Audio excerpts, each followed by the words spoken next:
हमारे पास इस प्रॉब्लम में क्या दिया हुआ है, consider the situation shown in figure, the width of each plate is b, the capacitor plates are rigidly clamped in the laboratory are connected to a battery of EMF E, all surfaces are frictionless, calculate the value of M for which the dielectric slab will stay in equilibrium। सही है। तो basically हमारे पास इस problem में ये बता रहे हैं कि हमारे पास दो पैरेलल प्लेट कैपेसिटर हैं, एक पैरेलल प्लेट कैपेसिटर जिसका डाइलेक्ट्रिक कांस्टेंट हमारे पास K प्रोवाइड किया हुआ है, ठीक है, और दूसरे के पास डाइलेक्ट्रिक कांस्टेंट नहीं है, ठीक है।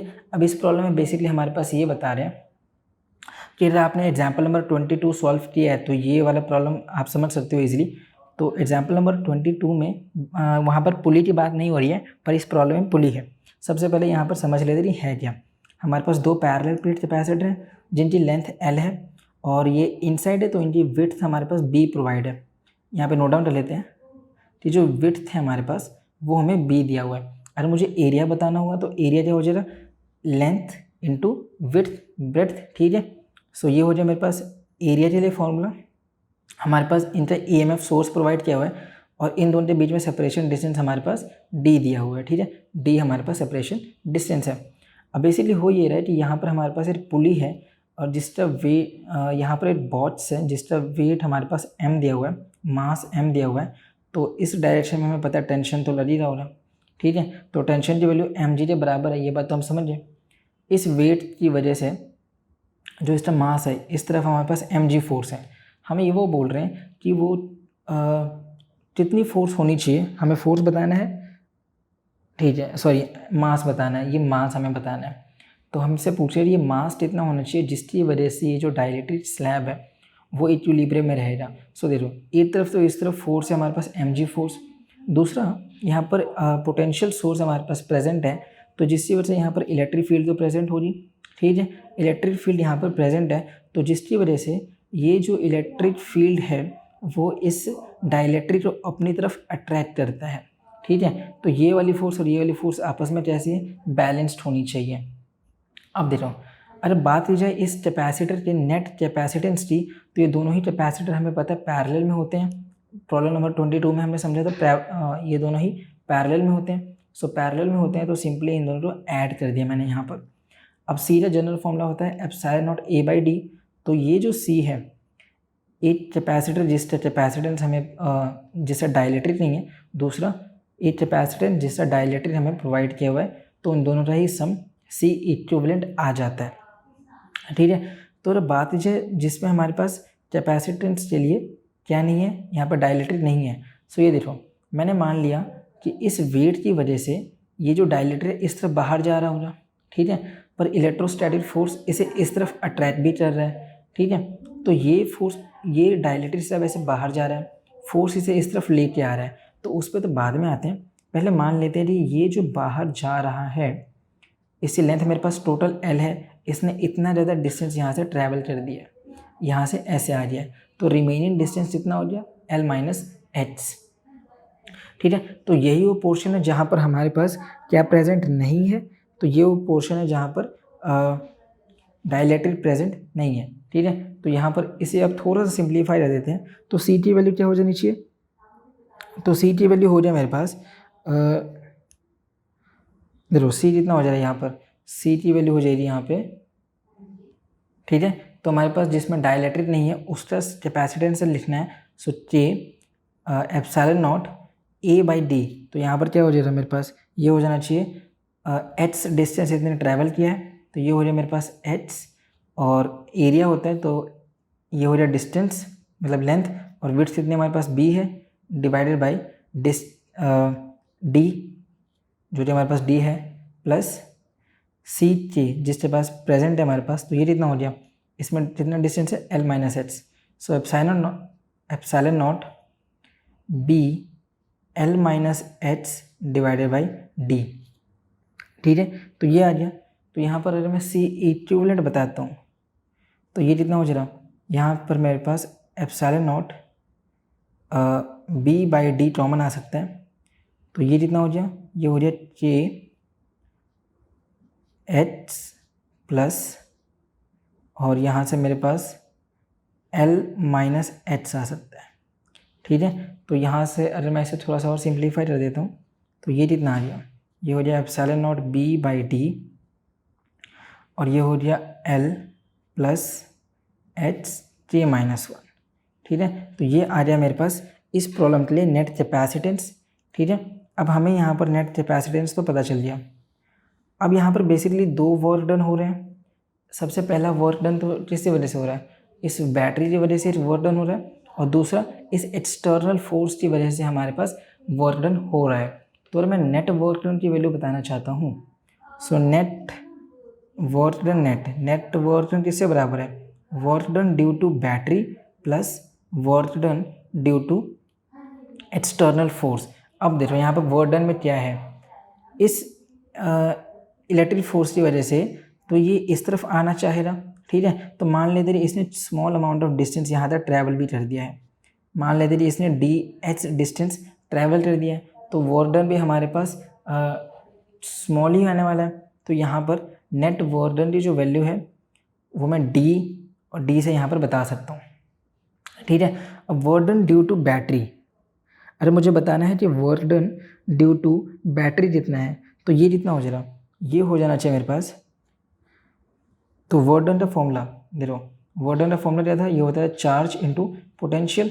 सो work done due to battery ये हो जाना चाहिए डी क्यू इंटू ई, यहाँ पर EMF यूज़ हुआ है और चार्ज यहाँ पर डी क्यू मैं मान लेता हूँ, प्लस एक्सटर्नल फोर्स की वजह से जो बैटरी है वो कितना है फोर्स, और डिस्टेंस इतना ट्रैवल किया उसने DH, और ये फोर्स मेरे को कैसे हो रहा है, ये फोर्स उससे जो डिस्टेंस है उसे कम कर रहा है, तो ये नेगेटिव फोर्स आ रही है, डिस्प्लेसमेंट यहाँ पर नेगेटिव आ रहा है, ठीक है। और देखो DQ भी हमें पता नहीं है, पर हमें ये पता है कि जो हमारे पास चार्ज होता है, चार्ज की वैल्यू होती है C इंटू वी। अब देखो EMF तो हमारा फिक्स है, तो EMF में तो कोई चेंज होने नहीं वाला। चार्ज में देखो, चार्ज की जो वैल्यू है वो क्या हो रहा है DC इंटू ई, यहाँ पे EMF यूज़ हो रहा है और EMF फिक्स है, DC में ही चेंज होने वाला है, प्लस यहाँ पे हो जाएगा माइनस F इंटू DH। ये हो रहा है मेरे पास नेट वर्क डन। अब अगर नेट वर्क डन की बात करते हैं तो वो कितना होता है, ये हो जाना चाहिए मेरे पास हाफ, एक और फॉर्मूला होता है वर्क डन का, ये होता है हाफ CV², ठीक है, हाफ CV² होता है।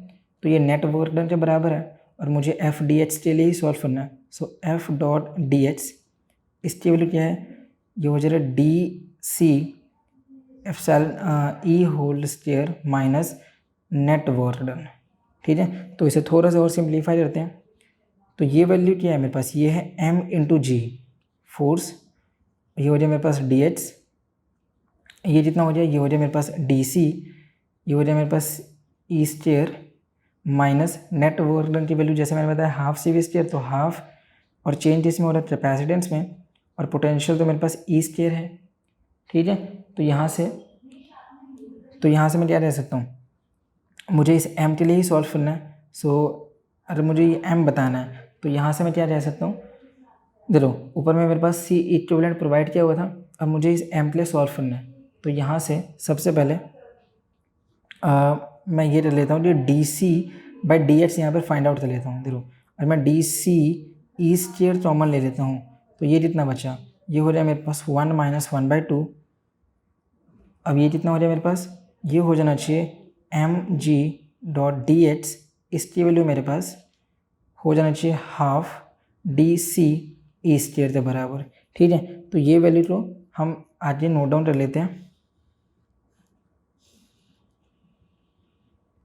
सो अभी देखो हमारे पास क्या वैल्यू आया था, ये था हमारे पास mg.dh, इसकी वैल्यू क्या था हमारे पास, ये था हाफ DC E², ठीक है। अगर मुझे यहाँ से M के लिए सॉल्व करना है तो M की वैल्यू मैं बता सकता हूँ half E² G into DC/DH। अब मुझे DC/DH की वैल्यू यहाँ पर बतानी होगी, तब मेरे पास ये मास की वैल्यू हमें पता चल जाएगी। अब ये जो DC/DH है इसे सॉल्व करते हैं, तो ये मान लेते हैं इक्वेशन नंबर 1 है। अभी अगर मैंने C इक्विवेलेंट फाइंड आउट किया था, उसकी वैल्यू क्या आया था मेरे पास, वो था एप्सिलॉन नॉट B/D, ये हो जाएगा मेरे पास L plus H K minus 1, ठीक है। तो ये हो रही है मेरे पास सी इक्विवेलेंट की वैल्यू, यही वैल्यू यहाँ पर यूज हो रही है, इस सी इक्विवेलेंट वाले मैं सी मान लेता हूँ। तो ये हो जा रहा है epsilon naught B by D, ये हो रही है एल प्लस एच के माइनस 1, ठीक है। अब इसे अगर मैं डिफ्रेंशिएट कर देता हूँ with respect to h, so differentiate c with respect to h, तो ये कितना हो जा रहा, ये हो जाना चाहिए d C by D h, ये हो जाना चाहिए epsilon naught B by d, तो कांस्टेंट वैल्यू है। सो डिफ्रेंशिएशन इस टर्म की कितनी हो जाएगी, इसकी डिफ्रेंशिएशन तो ज़ीरो हो गया, प्लस इसकी डिफ्रेंशिएशन मेरे पास के माइनस 1 आएगा सिर्फ, क्योंकि एच की डिफ्रेंशिएशन तो 1 है, ठीक है। So D C by D H की वैल्यू आ जाए मेरे पास epsilon naught B by D के माइनस 1, ठीक है। तो इसे मैं मान लेता हूँ ये है मेरे पास इक्वेशन नंबर 2। सो यहाँ से मैं कह सकता हूँ पुट 2 इन 1, अगर मैं इस वैल्यू को यहाँ पर यूज़ कर लेता हूँ तो मेरे पास मास आ जाएगा।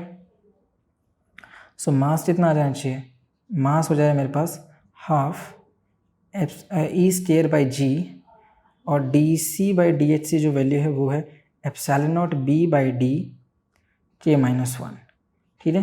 तो यहाँ से मैं इसे थोड़ा सा और सिंप्लीफाई कर देता हूँ, तो मास आ जाना चाहिए मेरे पास epsilon naught whole square epsilon naught B E square, ये हो जाएगा मेरे पास 2 जी डी, और ये हो जाए मेरे पास के माइनस 1, ठीक है। तो यही हमारे पास मास के लिए रिजल्ट है, यही हमारे पास मास के लिए रिजल्ट होना चाहिए, ठीक है।